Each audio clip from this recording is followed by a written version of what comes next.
It's not exactly subtle, is it? That 100-inch TV behind me is an LG TV. I'm making a separate video on that. But LG aren't afraid to go big, although that thing weighs an absolute ton. This is a bit of a weird one. This is the brand new 2025 LG Gram Pro. And you know what? I review these laptops every year. There's nothing else quite like this. This is the 17-inch LG Gram Pro, and it's the only laptop that is this big, weighs this little, and also comes with a dedicated graphics card. We've got an RTX 5050 in here. And actually I fired up Cyberpunk and ran it on the internal Intel integrated GPU, and I got around 30 FPS or so with XES balanced upscaling. But running the same test again on the RTX 5050 with DLSS, I got about 60 FPS, so it doubled, and then adding in 4x multi-frame generation, over 170 frames per second. That's literally 5 times faster than the integrated graphics. So, the Gram, a little bit boring looking, still very expensive, lots of problems, which we'll talk about in a second, but it still feels kind of special, almost like a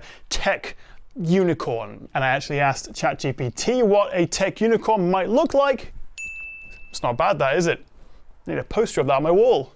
So let me give you the Gram tour of the laptop. See if it's actually worth you maybe buying one of these.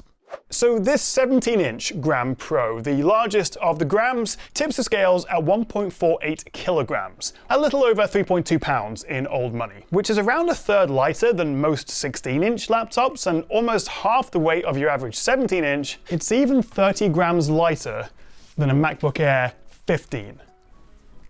17. But that's been par for the course with the Gram lineup for a while now. What's new this year is that we have an NVIDIA RTX 5050. That's the lowest end tier of the new 50 series cards and comes with 8 GB of VRAM alongside an Intel Core Ultra 5, 7 or a top spec Ultra 9 285H. You get up to 32 gigs of RAM with either 512, 1TB or 2TB of PCIe 4 NVMe storage and an extra expansion slot if you want to add another drive. We get a very healthy sized 90 watt-hour battery, there's dual cooling fans, a pair of actually surprisingly impressive 5-watt stereo speakers. I did not expect this Gram to sound this good.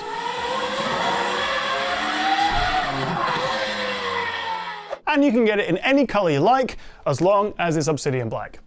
Literally, that's the only one. What happened to the LG Gram style, the white version? Or, you know, give me some fun navy blues or, I don't know, pastel greens. Also, this obsidian black does pick up a little bit of smudges and fingerprints. Also, usual issues with LG Grams. If you've seen one of my reviews in the past, you'll know that, well, you'll have to get used to the wobbly screen. LG say, and rightly so, that actually this flexibility does mean that if you've got it in your backpack, things are pressed against it, there's more give so that it's less likely to break. It is flexible. The main issue I have, and probably the reason these videos don't do particularly well when I'm reviewing LG Grams, is just because they're so bleeding expensive. The base model of this Gram 17 Pro starts at $2,200. So that's going to be about, I don't know, £1,900-ish, $2,000-ish. That does get you the 5050, but you can go up to well over $3,000 if you get the sort of higher RAM, higher storage models, which is ludicrous. I'm just going to tell you right now, if you are considering this,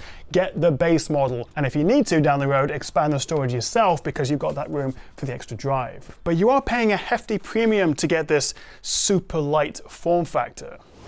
Let's talk about this screen. It's a 17-inch, 1600p resolution, 144Hz VRR IPS LCD. No OLED, no touchscreen, although it is a 16:10 aspect ratio, which I do like. And we're getting an impressive 98% P3, 100% sRGB, and 87% Adobe RGB, so pretty impressive in terms of color accuracy. And it's also a matte rather than glossy screen, which some people love, some people don't love so much, but it does do a really good job at diffusing bright lights and reflections.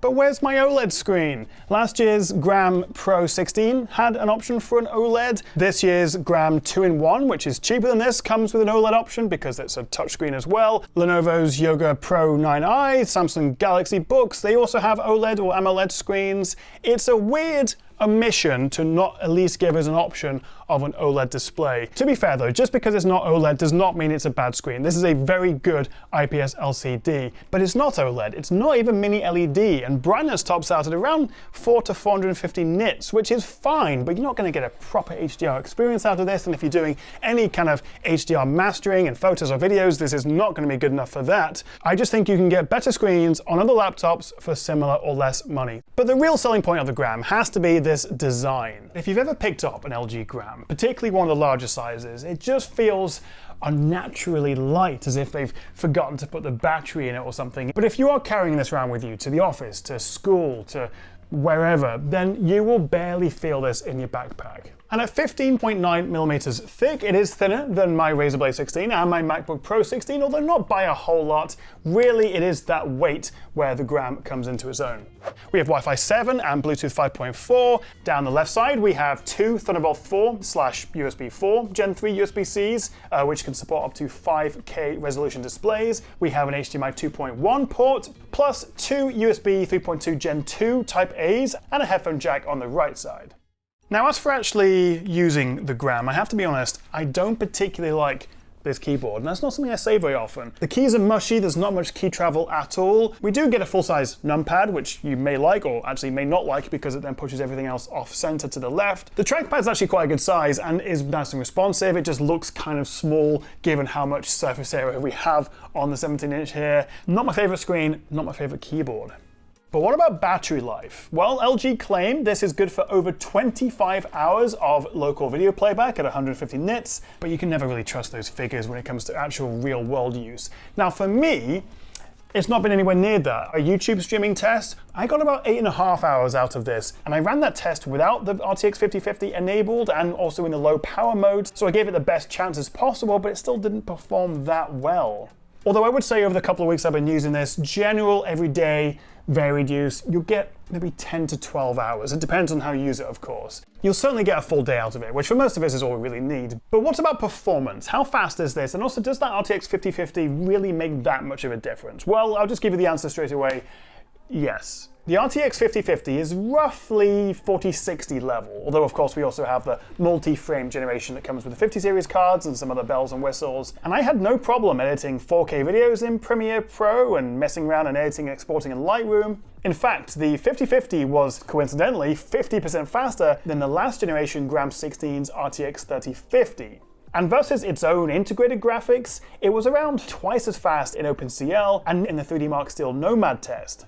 As for gaming, playing at the native Quad HD Plus looks great, although obviously 1080p will be your best bet for getting those triple-digit frame rates and hitting that 144Hz refresh. Pro tip though, make sure you run this in the max performance mode. It was between 55 and 80% faster than using high, because in fact, max mode maintains about 250 to 300 MHz faster GPU clock speeds compared to high mode. The only downside is that the fans get kind of loud. Dropping to high, normal, or low really does quieten things down, although at the cost of quite a lot of performance.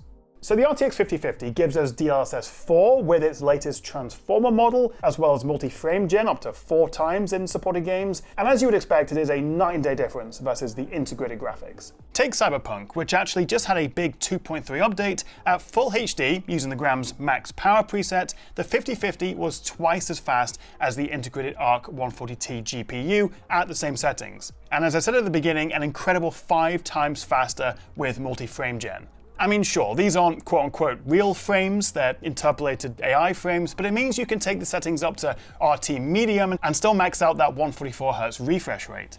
The only downside is that I saw some fairly big frame drops in Assassin's Creed Shadows, but that wasn't all that often. As for thermals, well, after a long gaming session, the top of the keyboard deck was hot. I measured up to around 50 degrees Celsius, but that's only by the exhaust vents. Around the palm rest and the keyboard, we're sort of talking mid to high 30s, which was still pretty warm, but comfortable enough to use.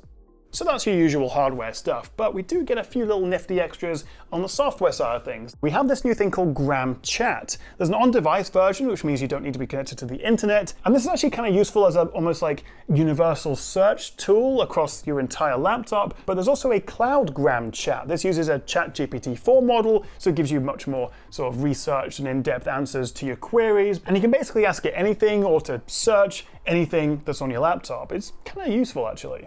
And very much like with the Apple ecosystem, with this latest GramLink 2.0, you can use your phone's camera essentially as a webcam. And this is what the webcam looks like. Full HD on the top bezel here. Speaking of which, the bezels are, they are plastic, protruding a little bit from the screen, quite a chunky chin at the bottom. It's not the nicest looking thing in the world, but perfectly functional. Also, we have an IR blaster, so we have Windows Face unlocking, but we don't get any fingerprint reader, unfortunately. Decent webcam, but with the LG GramLink 2, I can actually use my phone in place of this. Okay, enough waffling. Let me wrap this up. And I've not seen anything quite like this before. Obviously we've had the Grams for a long time, but this size screen, this thin and lightness, this RTX 5050, that level of size, portability, performance, does make this stand out. However, I don't love the screen. I don't love the keyboard. It's very expensive at over $2,000. And crucially, if you're happy to have a laptop that weighs a few hundred grams more, you've got better options, you can pay less money, and it'll probably be more powerful as well. You really are paying a premium to get it in this light form factor. It's a very nice laptop, but I probably wouldn't buy one myself. That's basically where I'm going with that. But what do you reckon? Would you be tempted to buy one of these? Let me know what you make of the Grams in the comments below. If you enjoyed this video, a cheeky thumbs up and subscribe would be fantastic, and I'll see you next time right here on the Tech Chat.